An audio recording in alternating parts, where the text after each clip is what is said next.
Il est précisément 18h08, une introduction rapide. À nouveau, bienvenue à toutes et à tous dans le cadre de cette webconférence animée par Caroline Mathieu, laquelle se nomme Système constructif et RE 2020, donc système constructif à l'aune de la RE 2020. Initialement, cette webconférence devait être animée par Caroline Mathieu et David Gross. Et ce jour, effectivement, Caroline animera toute seule. Sachez que cette webconférence, comme vous le savez certainement, a été co-conçue avec Format Cargo et Caroline Mathieu et donc David Gross, et donc s'inscrit dans un cycle de webconférences beaucoup plus large. Deux autres webconférences ont eu lieu précédemment.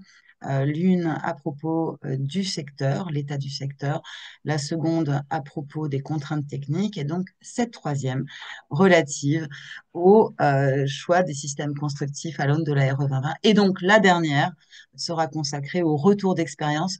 Comme tu as pu le constater, Caroline, dans le chat, de nombreuses personnes étaient particulièrement intéressées par le retour d'expérience. Alors, avant de laisser la parole à Caroline, laquelle présentera très, très, très rapidement euh, Format Cargo et plus spécifiquement une formation que Format Cargo porte et donc propose, des informations à propos d'ILO Formation et nos modes de communication. Vous le savez, ILO Formation a été créé à l'initiative de l'Ordre des architectes occitaniens en 2012, et donc notre raison d'être est bien évidemment de répondre à votre obligation de formation en vous proposant des formations de qualité, puisqu'elles sont toutes testées en amont par des membres du CROA ou des adhérents. En parallèle, nous proposons des webconférences gratuites qui donnent lieu à attestation de formation complémentaire. À ce sujet, si demain vous ne recevez pas dans vos mails une attestation de formation complémentaire relative à la webconférence de ce soir, vous n'hésitez pas à nous le signaler, qu'on la formalise manuellement. Et dernier point, nous intervenons en intra. Peut-être, je peux rajouter aussi que notre conseil d'administration, bien sûr, est géré par des architectes. Nos modes de communication désormais, Caroline Mathieu donc, va présenter seule ce soir, alors que ce n'était pas prévu. Et sachez que au terme de la webconférence, Caroline répondra à l'ensemble de vos questions. Alors, ces questions, vous pouvez tout simplement les formaliser dans l'onglet Q&R, tel que vous l'avez fait initialement pour indiquer votre fonction, votre territoire et les raisons de votre venue. Et Caroline y répondra au terme de l'intervention. Sauf si Caroline Mathieu décidait soudainement de changer de braquet, tu es parfaitement autorisée à le faire si des questions te semblent importantes, Caroline. Moi, j'ai terminé de ma présentation. Caroline, la parole est à toi si tu es prête, bien sûr. Donc, bonsoir à tous. Je vais vous présenter rapidement l'enseigne Format Cargo. Donc, c'est un centre de formation qui est dédié à la cargotecture.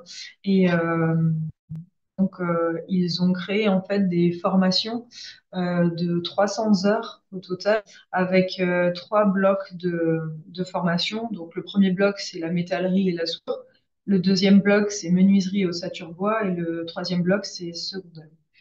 C'est vrai qu'à la base, les formations étaient vraiment ciblées container. Celui d'aujourd'hui, le webinaire 3, enfin celui de ce soir, il est un peu plus global. Je vais un peu container, mais pas que, alors que les autres formations étaient vraiment ciblées container. Mais en tout cas, ceux qui étaient là au premier webinaire et ceux qui seront là aussi au suivant pour le retour d'expérience sur les maisons containers, sachez que donc il y a cette formation qui vient de s'ouvrir et, euh, et donc vous serez à la fin des 300 heures ouvrier de construction modulaire hors site. Les prochaines sessions vont se passer à Groslay le 3 février au 4 avril, mais vous pourrez prendre toutes les informations chez Format Cargo. Je me présente rapidement. Donc, moi, je suis architecte basée sur Saint-Clément-de-Rivière, au nord de Montpellier. Je me spécialise en architecture donc container. Euh, Et, généralement, je suis accompagnée donc de David Gross. Généralement, j'anime tous les webinaires avec lui. Ça s'est un peu décidé à la dernière minute, il n'a pas pu venir et il s'excuse. On voulait pas annuler la webconférence de ce soir, donc je vais essayer de reprendre sa partie au mieux. Généralement, on se partageait aussi les questions. Pareil, hein, j'essaierai de faire au mieux pour vraiment répondre à toutes vos questions à la fin. Donc, ce soir, l'objet du webinaire parle vraiment des différents systèmes constructifs. Donc, j'ai scindé en 4 parties.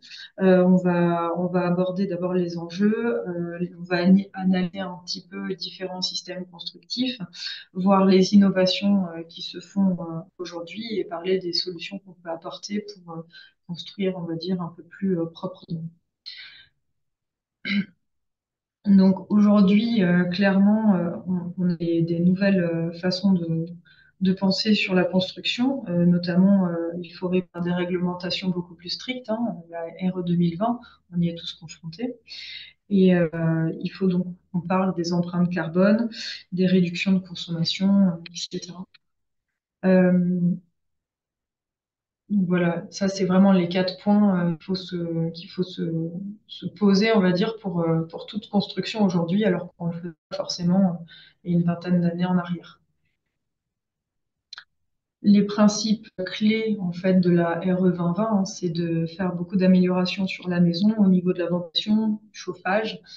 C'est nous forcer en fait à réfléchir sur les types de matériaux à engager sur la construction, à traiter tout ce qui est humidité dans l'air et évidemment traiter la consommation d'énergie.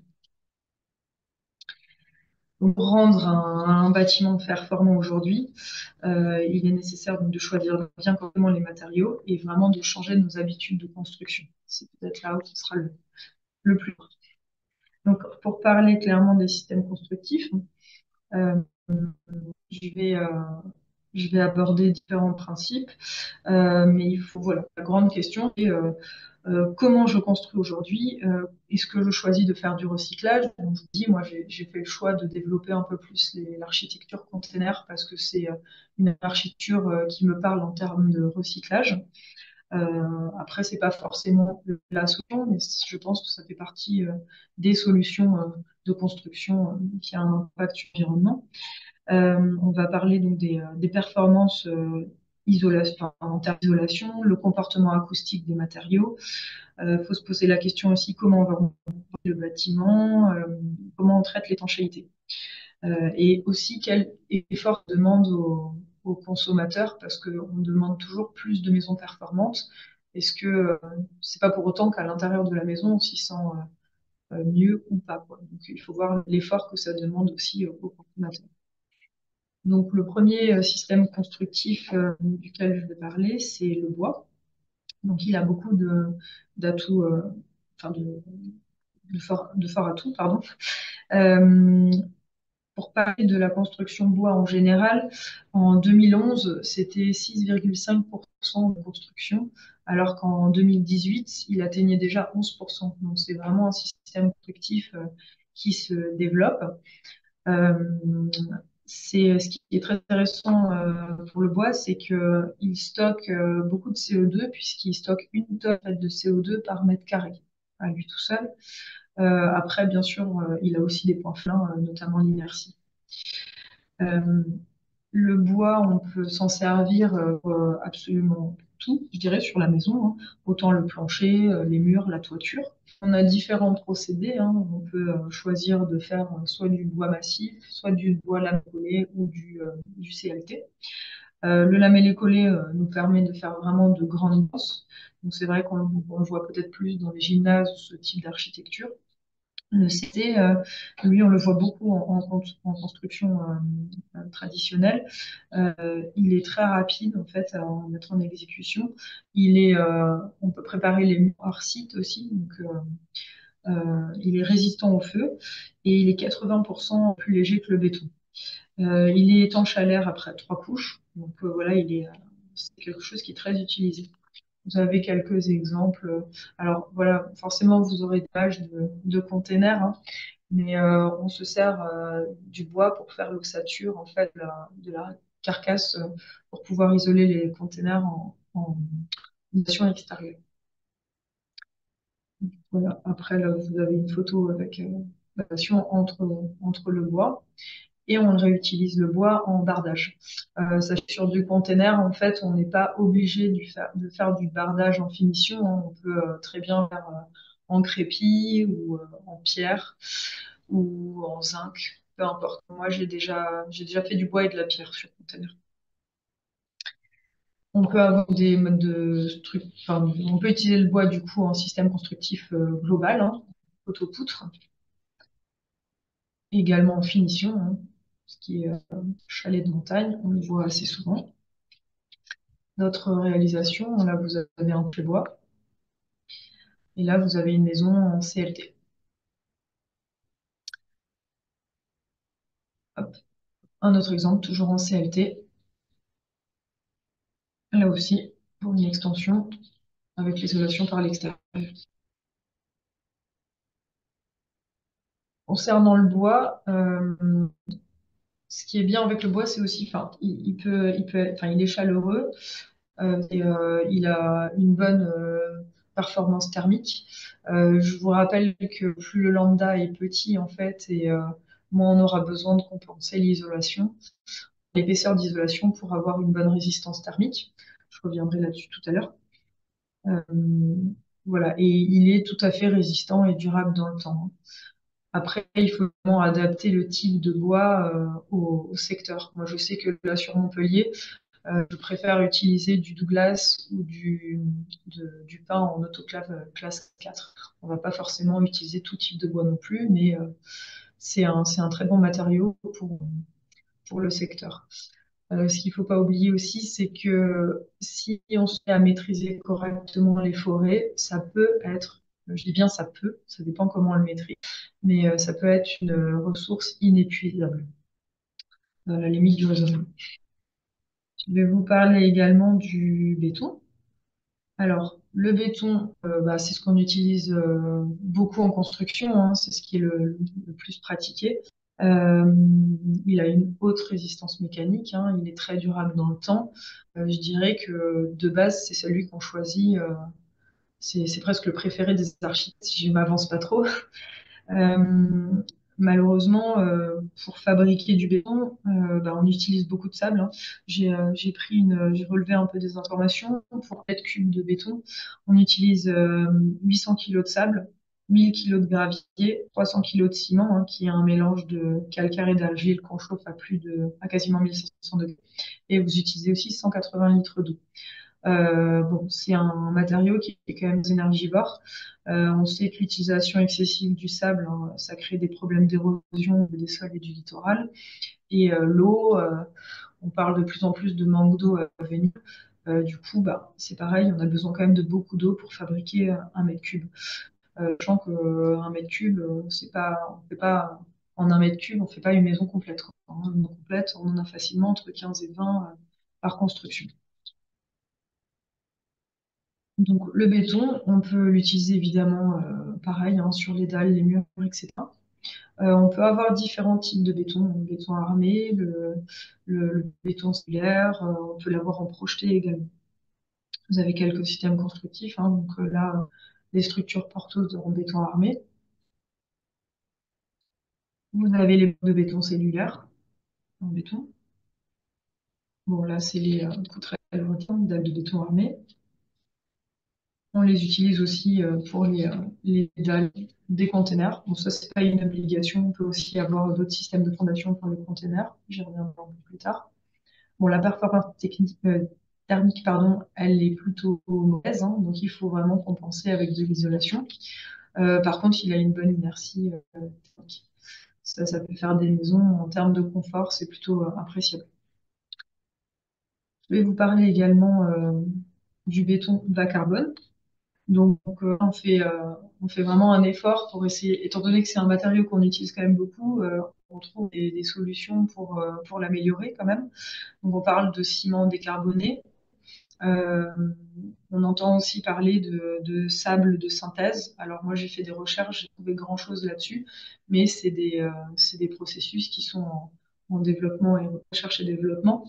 Donc c'est vrai que si on trouve des solutions pour remplacer des composants du béton qui sont à la fois recyclables et moins polluants, bah, ça peut être un matériau qu'on va continuer à utiliser. Je vais vous parler également du métal. Ah, pardon, j'ai oublié de vous parler de deux choses que j'avais pas mis dans les slides aussi. Je ne sais pas si vous connaissez, pour tout ce qui est construction de bois, vous avez aussi le bloc, je vous le montre ici comme ça. Je ne sais pas si certains d'entre vous connaissent ce procédé. Et dans la même famille, on va dire, mais qui prennent plutôt le béton, vous avez les briques courantes Euromac 2 qui sont en fait une brique polystyrène sur laquelle vous avez 5 cm d'isolation intérieure et 7 cm d'isolation extérieure, et au milieu, vous avez 16 cm de béton coulé directement. Voilà, c'est juste une aparté pour ces deux systèmes-là. Donc le métal, lui, en termes de durabilité, il est très résistant, hein. On peut le souder, etc. On peut vraiment le fabriquer. On peut faire des maisons en métal, ça fonctionne. Il est recyclable à l'infini. Bon, par contre, voilà, on l'utilise donc en structure, en bardage, en toiture, on le retrouve dans tout le système. Par exemple, les containers, c'est de l'acier Corten. On l'utilise autant en chante qu'en façade, qu'en toiture. Par contre, bon, il faut vraiment compenser avec une énorme isolation parce que là, lambda est très très élevé, donc pour avoir une résistance thermique. Je vous rappelle, je sais que vous le faites régulièrement, mais moi, quand je cherche à faire les calculs de résistance, de performance thermique, en gros, je me pose toujours la question, est-ce que je vais construire effectivement soit en briques, soit en aglo, soit en béton, soit en bois, enfin tout ce que je suis en train de vous montrer là. Et avec le thermicien, après, j'ai défini une certaine épaisseur d'isolant, etc. Donc, je reprends mon calcul, hein, mais en gros, l'épaisseur de l'isolant ramené en mètres divisé par le lambda vous donne la résistance thermique, le R. Et en fait, moi, je garde un principe simple. Je retiens juste que pour un bâtiment en RE 2020, je calcule 5 de R pour le sol et, les murs, et je calcule 10 pour la toiture. Et généralement, comme ça, je sais que je suis à peu près, je respecte les performances RE 2020. Plus la maison est compacte et moins j'ai besoin d'un terme de 5. Voilà, moi, c'est un calcul de base que je fais. Et donc, si je me dis, OK, je prends en structure métallique, je sais que mon lambda, il est tellement mauvais que là, je vais fort dans l'isolation extérieure et intérieure. Et c'est ce que je fais sur le container. Je mets une bonne isolation extérieure et je comble avec une petite isolation intérieure. Pour que le tout me donne ça. Donc voilà, le métal. Hop. Ensuite, vous avez le système constructif aussi de la terre crue. La terre crue, on l'utilise pour en de différentes façons. On en a fait des briques, soit on le traite en terre compactée, hein, ce qu'on appelle du pisé, ou du béton de terre. Donc là, vous avez quelques exemples de murs en fait, c'est de l'argile cuite, hein. On pourrait parler aussi de nos briques, tout simplement briques traditionnelles ou monomures. Bon, celle-ci, elle est plus compacte et bon, ça, c'est vraiment la brique qu'on utilise depuis l'Antiquité. Là, vous avez un exemple de mur en pisé. Là, on met de la terre crue, on la compacte et on en fait des couches, d'où les stries. On peut l'utiliser également en charpente, hein, avec une structure un peu bois. L'avantage de la terre crue, elle a une bonne performance thermique. C'est surtout une bonne inertie. Donc, ça donne un confort de l'habitat qui est optimal. On peut l'utiliser donc dans les climats chauds et secs. Vu que c'est une masse, elle a une population phonique, c'est un matériau qui pourrait revenir à la mode.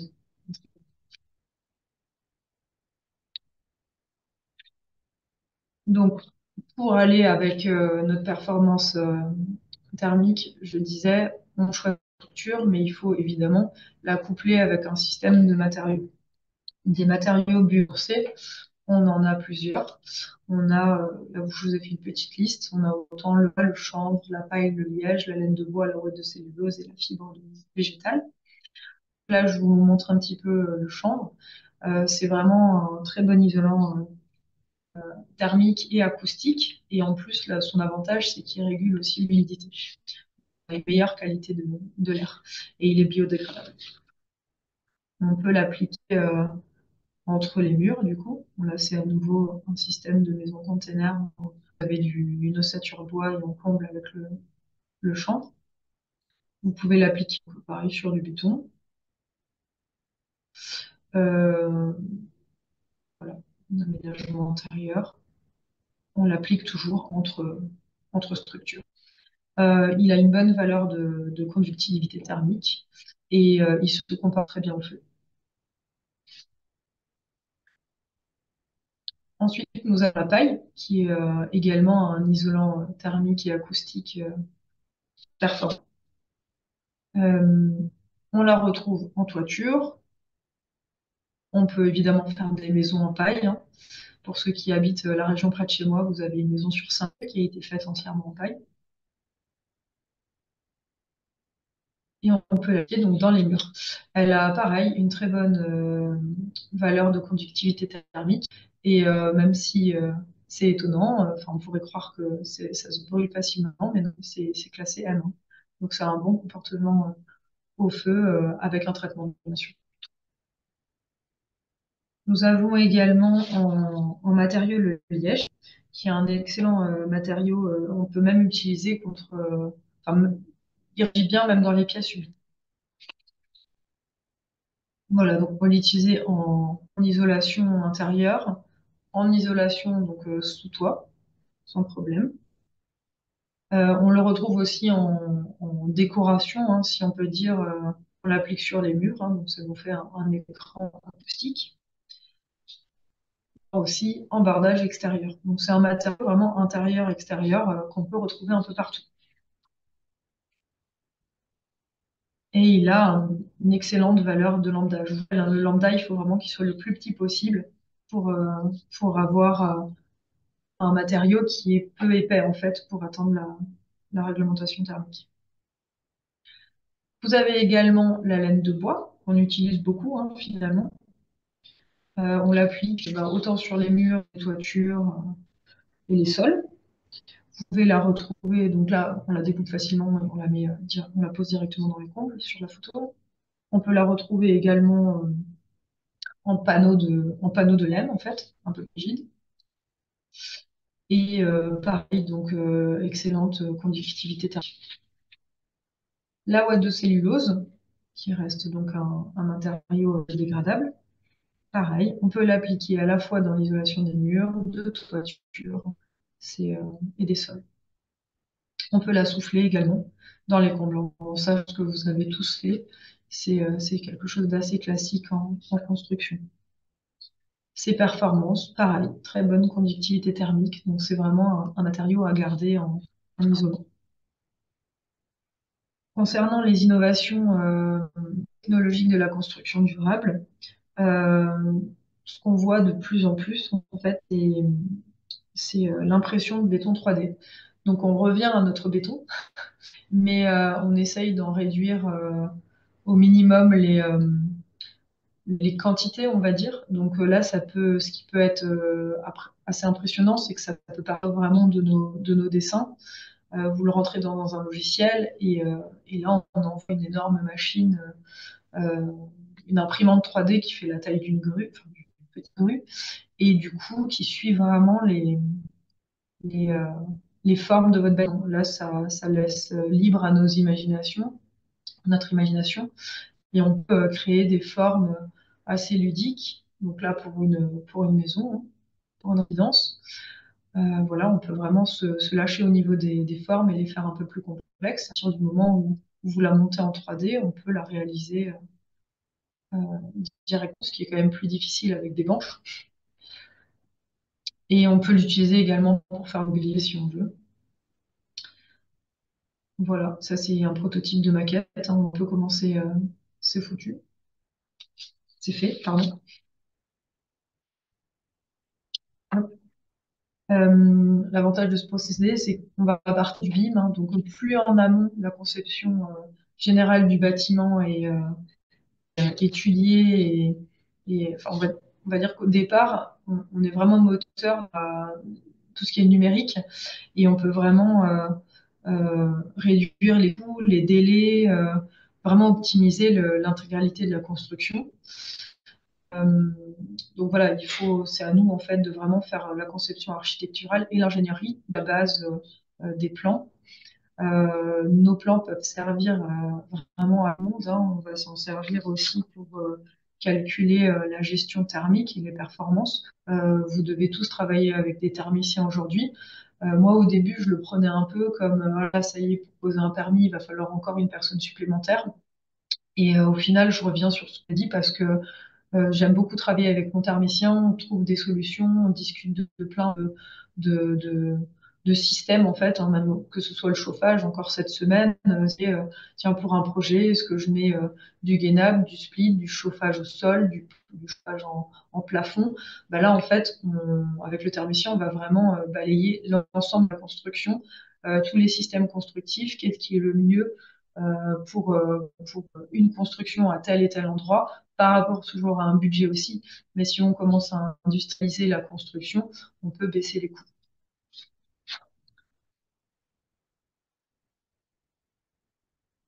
Donc c'est à nous après voilà de bien travailler en ville et de pouvoir passer toutes les informations à tous les corps de métier qui vont travailler avec nous jusqu'à la réalisation du bâtiment.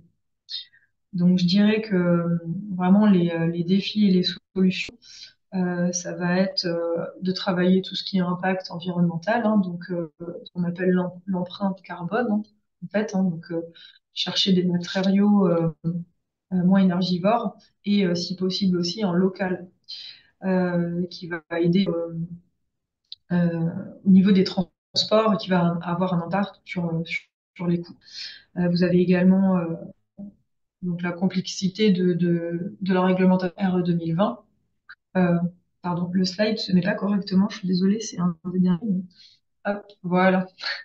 Donc, je disais l'impact environnemental, donc vraiment tous les enjeux, travailler vraiment les matériaux en amont pour travailler l'empreinte carbone, trouver des solutions en fait, voilà, de matériaux décarbonés, prendre bien en compte la RE 2020, toutes les classifications et les normes en vigueur, et chercher aussi tous les besoins, comment on peut donc améliorer tout ça en passant par peut-être les innovations, la recherche de, voilà, du recyclage, comment on peut faire pour améliorer les constructions, et que tout ça soit vraiment conditionné, enfin, avec tout, avec également les entreprises, qu'il y ait plus d'inertie entre les bureaux d'études et les entreprises. Donc, la solution, hein, c'est vraiment apporter plus d'intérêt à tous ces matériaux dont on a parlé, hein. Donc le chanvre, le bois, le béton carbone, voilà, repartir peut-être sur de la terre crue, vraiment les trouver comme alternative et essayer de plus construire avec ce type-là de, de matériaux. Ne pas arrêter, voilà, recherche et développement est très importante en fait, hein. Je pense que plus on interagira entre sachants et plus on va trouver des solutions. C'est sûr que si on est tout le temps dans notre coin à essayer de faire la maison la plus performante, on mettra plus de temps que si on est un groupe à en discuter. Donc, je pense que voilà, le recherche et développement passe par forcément le BIM. Euh, on a un peu l'impression 3D, ça peut aider voilà, à rendre plus industrialisé, ça on va dire enfin, le mode industrialisé le bâtiment pour gérer justement toute la partie des coûts et la rapidité aussi. Tout ça, ça passe évidemment par les formations, donc ne jamais cesser de se former et toujours interagir entre professionnels et évidemment donc la collaboration. Voilà pour ce webinaire. Je vous ai quand même mis en exemple quelques cas inspirants que vous pourrez aller aller étudier. Donc là, on les a sur, on a la cartoucherie à Toulouse qui a été construite en fait entièrement en construction bois massive. Je vous laisserai regarder aussi la résidence, j'arriverai pas à dire le nom, Vagio en Suède. Vous pourrez aussi aller voir la Wood City en Finlande. Pareil, tout ça, c'est des bâtiments qui ont été faits vraiment en ossature bois et où il y a une réduction de 50% des émissions de CO2. Vous avez aussi des, des constructions bas carbone. Donc là, on parle de 30% d'économie sur les émissions CO2. Donc on a le siège de Vinci à Nanterre, les bureaux de Woupa à Vauvelin et un immeuble Sway à Issy-les-Moulineaux. Vous retrouverez bien sûr le PowerPoint ensuite et vous pourrez revoir ces différents bâtiments. Là, vous avez aussi des habitats en terre crue. Je vous en ai mis trois en exemple. Vous pourrez aller voir. Donc voilà, donc la perspective, elle est vraiment là, c'est développer les, euh, les matériaux biosourcés et essayer de prendre plus de temps de réfléchir à utiliser ces matériaux-là plus que ce qu'on a l'habitude de faire. Donc j'arrive à la fin de mon PowerPoint. Je vous remercie. J'ai juste une petite vidéo encore à vous partager. Euh, je vais juste voir si vous la voyez. Euh, comment ça- Hop, je vais essayer de l'agrandir. Vous avez une vidéo en fait qui parle d'un bâtiment container. Je suis désolée, j'arrive pas à l'agrandir. Gaël, si tu m'entends, est-ce que tu peux m'aider pour lancer la vidéo que je voulais montrer à la fin de la formation? Là, et j'espère que tout le monde la voit. Voilà, je vous lance cette petite vidéo qui parle justement d'un cas de maison container. Ça dure juste 4 minutes et je vous reprends à tout à l'heure. L'opération Conseillante, 18 logements sur la ZAC chasse avec vêtements et design, au cycle des conteneurs maritimes. Les conteneurs sont majoritairement issus d'un gisement ici.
De façon à ce que chaque ait un espace extérieur, ça représente vraiment une pièce supplémentaire, l'aspect durable de ce des matériaux biosourcés, une isolation intérieure, une isolation extérieure, c'est-à-dire avoir un gain important au niveau chauffage. On estime en général à minimum un mois de loyer. Ce rôle des bailleurs sociaux peuvent travailler différemment le logement aujourd'hui et d'aller vers de l'innovation sur le territoire. Pas les seuls en faire, mais pas dans des conteneurs. Je crois que ça va pas marcher.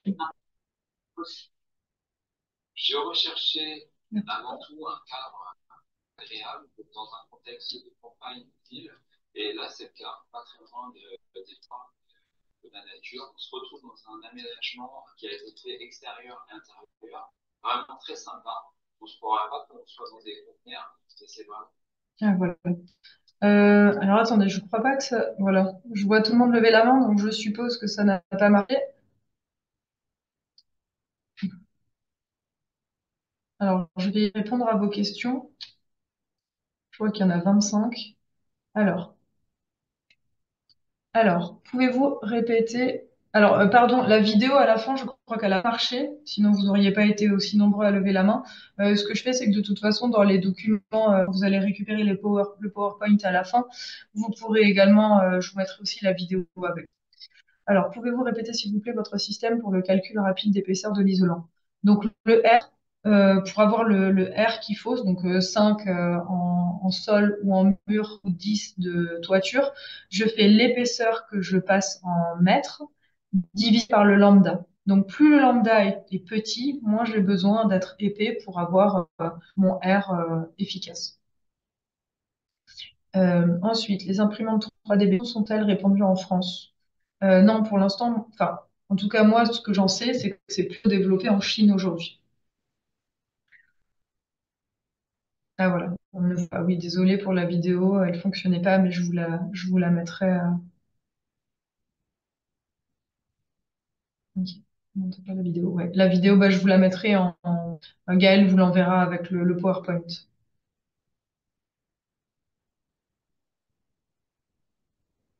Est-ce que vous aviez d'autres questions sur le système constructif?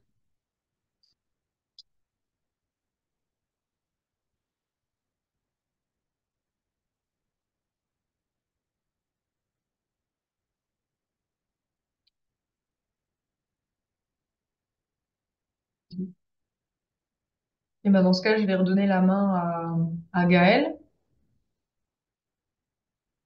Je vais juste vérifier qu'elle est toujours là, mais je pense.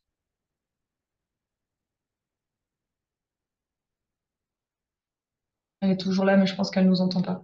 Alors, quel est le coût au mètre carré de ce type de projet? Vous, Caroline, est-ce que tu parles d'un projet de container? Vous avez des questions peut-être plus sur le container? Oui. Le container, en fait, alors moi j'ai pu comparer entre un système constructif traditionnel. Généralement, moi je fais beaucoup de bricolage. Sur de la maison brique, j'arrive à 2 300 € du mètre carré. Et sur la maison container, je suis plutôt entre 1 800 et 1 900 € du mètre carré. Sachant que je fais tout faire. Euh, j'ai quelques clients qui décident de faire de l'autoconstruction, donc enfin, je fais que le plan finalement et je l'ai un petit peu pendant le suivi de chantier, mais s'ils décident de tout faire eux-mêmes, payent que les matériaux et ça, la construction revient à 1 000 € du mètre carré. Oui, je parle tout en taxe, toujours. Mais quand on fait faire une maison container entièrement par des artisans, moi, voilà, par rapport à une maison traditionnelle, j'arrive à descendre les coûts entre 300 et 400 € du mètre carré. Souvent, sur Internet, on voit, ah oui, la maison container, c'est 1 200 € du mètre carré, etc. Ce qu'il y a, c'est que dans les prises en compte de calcul du prix au carré du container, souvent, ils incluent le temps. Moi, je le compte pas, en fait. C'est vrai qu'une maison traditionnelle de 140 mètres carrés en briques, je vais mettre 10 mois à la construire. La même surface pour du container, je vais plutôt mettre 4 mois et demi.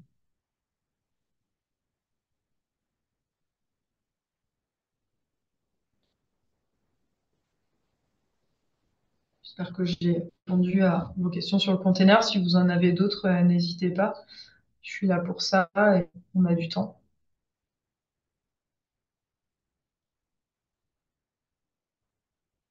Après, pour ceux qui ont suivi les premiers webinaires et 300 € du... Non, c'était 300 € du mètre carré en moins par rapport au prix d'une maison traditionnelle. C'est-à-dire maison traditionnelle, je suis à peu près à 2 300 € du mètre carré hors taxe. Voilà. Mais par contre, container, je suis plutôt à 1 900 € je suis en dessous de 2 000 € du mètre carré hors taxe. Mais non, non, je suis pas à 300 € du mètre carré, sinon on en aurait bien plus. On a à peu près 3 000 maisons container par an en France. c'est pas encore très très développé, mais ça, c'est ceux qui ont suivi l'ancien webinaire, vous comprendrez que la problématique, elle est plus au niveau des assurances aujourd'hui. C'est qu'il va falloir écrire une sorte de DTU pour arriver à rendre la maison container dans les systèmes constructifs traditionnels. Aujourd'hui, ça se développe pas parce qu'on peut pas les assurer, mais on travaille là-dessus. Et le prochain webinaire que je ferai avec David, on vous montrera ce qu'on a construit en container.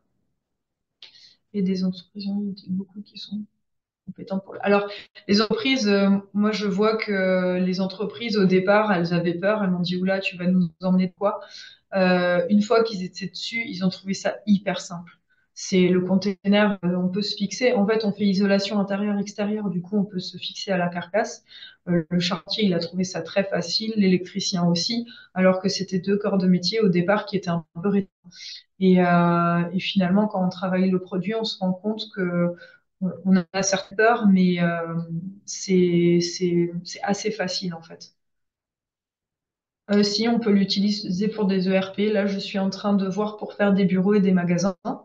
Et bah, vous pouvez vous fournir pour les containers, vous avez différentes solutions. Moi c'est vrai que enfin, je passe par Netbox et, euh, et en fait après vous avez des revendeurs un peu partout. Par exemple, du côté de Toulouse, vous avez Adopt un container.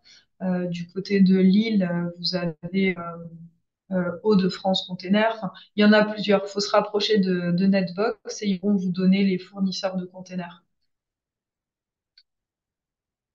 Alors, la condensation avec les parois métalliques, effectivement, c'est un problème. Mais en fait, vous le traitez tout simplement. Faut savoir que si vous faites une isolation intérieure-extérieure, vous faites tiers extérieur, un tiers intérieur, la paroi, elle est tout le temps chaude du coup. Donc en fait, je n'ai plus de problème de condensation. Et si vraiment vous avez peur avec l'isolation de laine, vous pouvez toujours rajouter un pare-vapeur au pire. Mais normalement, il n'y a pas besoin. Comment des bureaux en ERP si le processus n'est pas assurable. Bah oui, bah en fait, c'est là les bureaux que je suis en train de faire, c'est pour une architecte intérieure que je connais bien sur Toulouse et elle va les faire elle-même en fait. C'est pour ses bureaux, donc elle prend le risque de les faire.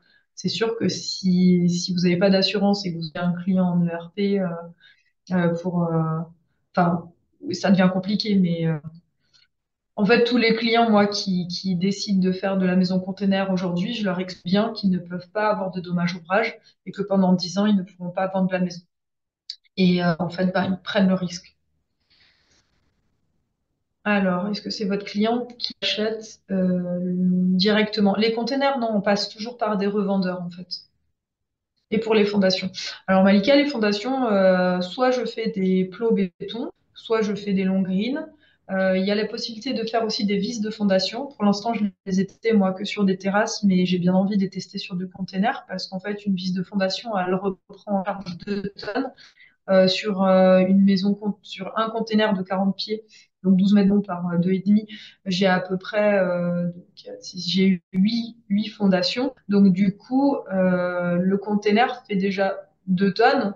Donc si j'ai 8 vis de fondation qui reprennent chacune 2 tonnes, je peux largement les utiliser pour faire mes fondations. Évidemment, après, c'est soumis aux mêmes règles. Hein. Vous avez des études de sol, faut consulter les infrastructures, pareil que pour une maison traditionnelle.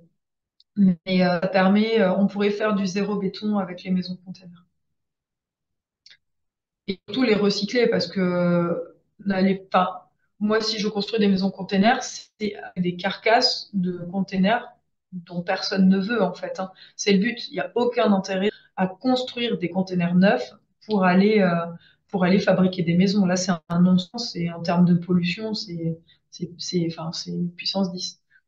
Ok, mais c'est votre client qui paye directement au revendeur.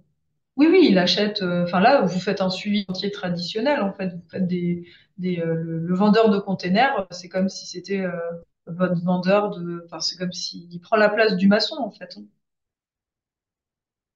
Ça devient le vendeur de la structure de la maison.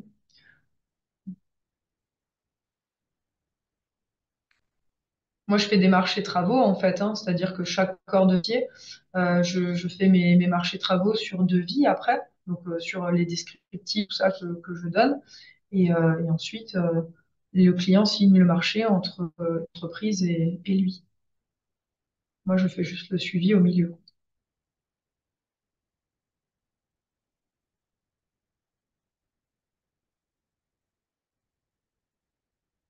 Je vois que les questions portent plus sur le container. Donc, je suis désolée si ce webinaire-là parlait un peu moins de container, mais vous pourrez vous inscrire au prochain. C'est vraiment là où on verra les constructions containers.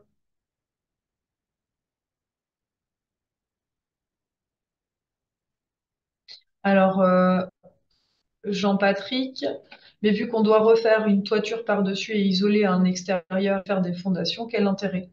C'est plus, je dirais, une question. Moi, les clients qui viennent chez moi à l'agence pour vraiment faire du container, je les mettrais dans une catégorie de personnes qui veulent faire la maison d'aille. C'est-à-dire, ils sont souvent pressés. Il faut que ce soit, voilà, c'est des, je dirais, enfin, je sais pas vous, mais en tant qu'archi, moi, je l'ai vu depuis le Covid, toute ma clientèle de trentenaires disparaître. Aujourd'hui, j'ai des clients qui ont plutôt entre 40 et 50 ans qui vont se payer une maison, mais aujourd'hui, le terrain, vous en avez pour 300, 400 000 euros, mettre une maison dessus, vous mettez à peu près la même somme. C'est un couple solide qui a un bon poste et ils vont dépenser effectivement près 800 000 euros pour construire leur maison. Et après, vous avez les plus âgés qui, eux, revendent leur patrimoine, se font plaisir, où là, on dépasse des budgets de 1,2 million, 1,3 million pour faire des maisons. Mes clients de 30 ans, ils ont vraiment disparu. Et en fait, je les vois revenir, mais ils cherchent des solutions. Ils disent, je vais la faire moi-même. Voilà, ils s'intéressent au container pour ça, parce qu'on arrive quand même à un coût du mètre carré qui est un peu moins élevé. Et ensuite, ben, ils peuvent peut-être faire des choses eux-mêmes. Poser une isolation extérieure, ils peuvent le faire. Enfin voilà, mettre du bardage. Ils s'intéressent à la chose et en fait, le but du jeu, c'est de réduire les coûts ou alors de faire, mais que ça dure très peu de temps. Si entre le moment où ils font le prêt et son location, ils doivent payer leur loc et payer un crédit, ils sont dans leur maison dans 4 mois. Donc il n'y a que 4 mois à venir vraiment avec le crédit et le loyer en même temps. Donc je dirais que c'est plutôt, c'est ce que je disais tout à l'heure, construire en container, c'est pas la solution du siècle, mais je pense que ça a vraiment une place dans le système constructif. Voilà, Jean-Patrick, j'espère que j'ai répondu à ta question. Marie-Claire, le fournisseur garantit lui-même l'état du conteneur. Ben, en fait, lui, on va lui acheter un dernier voyage. Moi, je sais que les fournisseurs de conteneurs, si je veux, je peux aller les choisir directement au port. Maintenant, je leur fais confiance. Quand j'ai fait mon premier projet, en fait, j'ai mis très longtemps à travailler sur des projets qui n'ont jamais abouti, que les banques voulaient pas suivre parce qu'il y avait des problèmes d'assurance, etc. Que j'étais toujours déçue de ne pas aller au bout des choses et j'ai fini par construire chez moi en container. Donc j'ai eu mon premier container, j'ai fait 3 containers, hein. Le premier est arrivé, bon bah cabossé mais mal. Par contre le deuxième est vraiment arrivé avec le sol défoncé et il avait une différence de niveau de 30 centimètres par rapport au premier container. Et là je me suis dit ça y est, mince, faut que je le rende, etc. En fait pas du tout. On a commencé à utiliser un cric pour voiture, on a soudé et en fait aujourd'hui c'est mon garage, je garde ma voiture, elle est pile poil à l'arrière sur la soudure et ça tient très bien, c'est hyper malléable.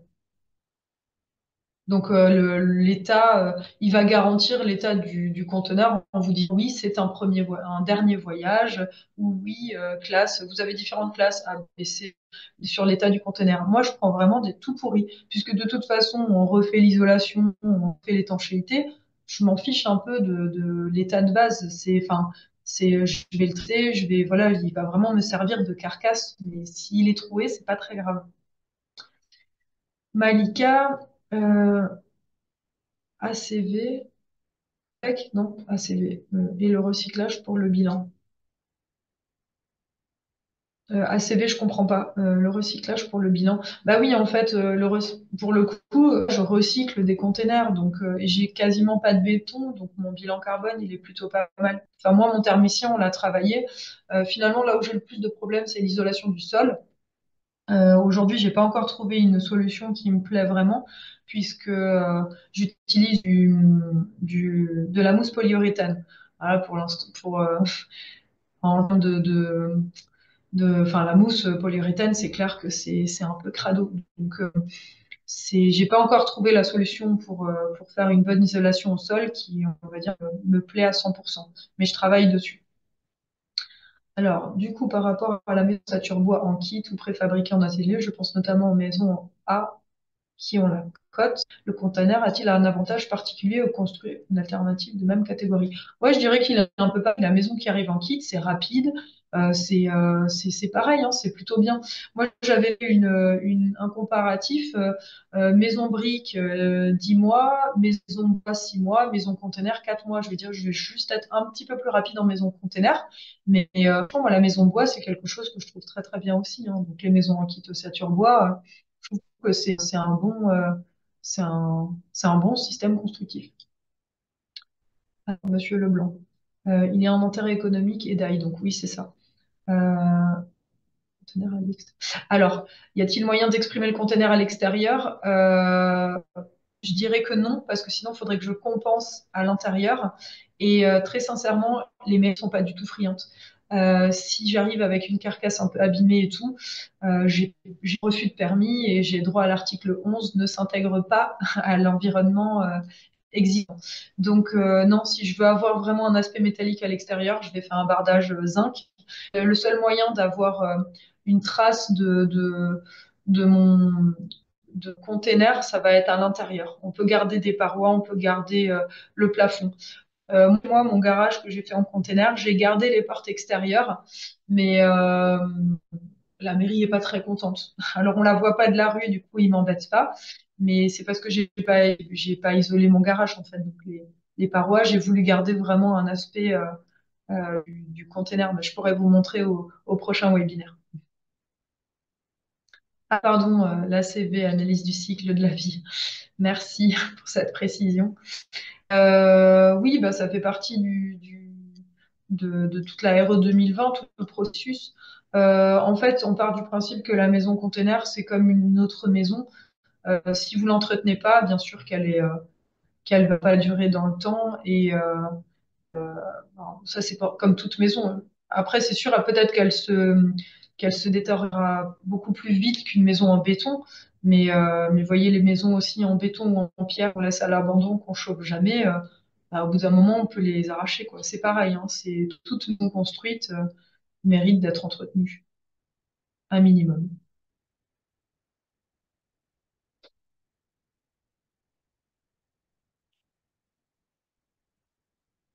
L'avantage aussi du container, si je peux vous donner un exemple, c'est que j'ai travaillé pour une carrière qui a fait appel à moi pour me dire, voilà, on doit enfin, tous les 30 ans, ils refont leur cycle, leurs aménagements du territoire.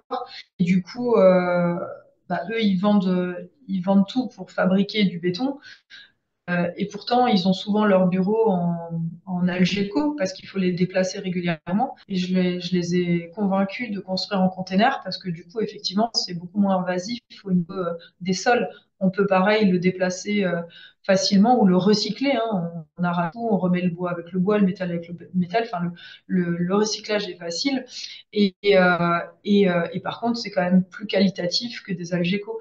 Les Algeco, à chaque fois, c'est ah, on les gardait que 5-6 ans. Au final, les gars, ça fait 30 ans qu'ils sont dedans et c'est dans un état mais lamentable. Donc, bon, je pense que le container a sa place aussi pour des logements, enfin, un peu des sortes de logements d'urgence ou ce genre de choses.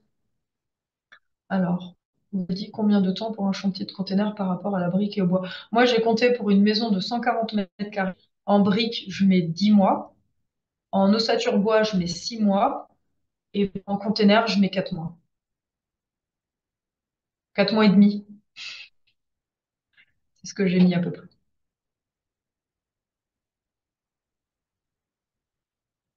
Après, il faut voir si ça a une importance ou non pour les clients. d'avoir une maison rapidement ou pas. Il y en a, c'est pas un critère qui rentre en compte. Donc là, on va plutôt choisir une maison en dur.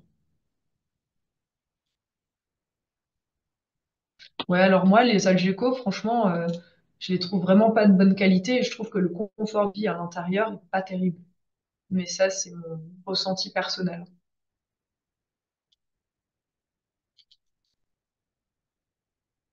Mais oui, on pourrait les récupérer et les retaper, en fait. Ouais, ouais, en fait, si on s'amuse, euh, on pourrait très bien prendre des vieux bus, on peut prendre, je sais pas, moi, des carcasses d'avions. Enfin, on pourrait tout faire. Hein. Le tout, c'est d'avoir l'idée de base et après, bah, on reconstitue un habitat avec quelque chose déjà d'existant et de laisser enfin, qui a été laissé à l'abandon. Les containers, c'est bien parce qu'en fait, leur dimension permet de faire de l'habitation. Et que finalement, c'est un gros Lego géant. Hein. Enfin, je sais pas si vous me voyez, mais moi, voilà, j'ai des petits Lego au bureau. Quand j'ai des gens qui viennent pour me parler de la maison container, je suis là à faire des petits emboîtements. On voit très vite à quoi ça ressemblait. Et bah, du coup, enfin, ils sont assez friands de ce genre de choses, mais on parle juste effectivement d'un Lego géant. Hein. Et on peut s'amuser à faire des formes rigolotes avec le container aussi. On peut se lâcher. Et puis après, de toute façon, l'habillage extérieur peut donner aussi des formes un peu particulières. Voilà. Bah, écoutez, si vous n'avez pas plus de questions, je vais, euh, je vais vous quitter maintenant. Ah bah, Gaëlle est de retour. Bah oui, Caroline, Mathieu, un grand, grand merci, Caroline, avec De brio. rien et merci aux personnes pour leur bienveillance aussi dans les questions. Parfait. Donc, comme on vous l'indiquait, il y a eu des questions qui étaient plutôt relatives aussi aux deux autres web conférences. Un, l'état du secteur. Vous l'avez, elle est déjà uploadée sur YouTube et elle a été placée sur LinkedIn. Deux, les contraintes techniques, même si j'ai moins entendu de questions, tu m'arrêteras ou pas si je me trompe, relatif aux contraintes techniques ce soir. Et trois, la web conférence à venir relatif plutôt au retour d'expérience. Concernant le deuxième webinaire, je vais l'intégrer d'ici peu et je vous l'enverrai bien sûr. Il y a quoi Gaëlle, d'autre? il faudrait. Ouais, J'ai essayé de leur partager une vidéo, mais j'ai pas réussi, qui ouais. parle justement d'un projet euh, basse consommation en container. Du coup, je t'envoie la vidéo en plus du PowerPoint. Oui, et je la Ça, transmets c'est comme ça. Super. Ben, très on vous bien. souhaite une belle soirée à toutes et à tous. C'est vraiment, Caroline, un grand, grand, grand, grand, grand merci. Une Je excellente vous en intervention. prie. Je Et le... au prochain webinaire. Absolument, retour d'expérience. Merci, à bientôt.